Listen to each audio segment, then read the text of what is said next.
मेरे ख्याल में हिल्टन का मैक्सिट है और इसी तरह के डिफरेंट ब्रांड्स पाकिस्तान में भी अवेलेबल हैं। तो सऊदीया में कैटाफास्ट के नाम से ये पाउडर अवेलेबल है, जो आप दिन में 3 बार ले सकते हैं। और इसका सबसे बड़ा बेनिफिट है कि ये आपको विद इन 15 मिनट्स आपके पेन को रिलीफ देता है और आपको सुकून देता है।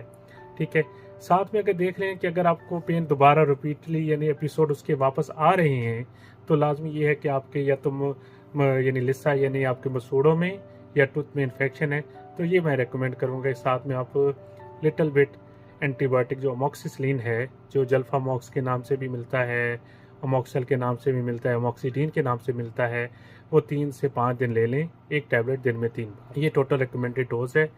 और ये दोनों चीज़ें मिलाने के लिए अगर बेसिकली आप यूएई में इसी दांत की इन्फेक्शन के लिए आप किसी डेंटिस्ट के पास जाएंगे, तो सबसे पहले वो आपकी 100 दिरहम 150 दिरहम आपसे फीस चार्ज कर लेता है। तो इससे बेहतर है कि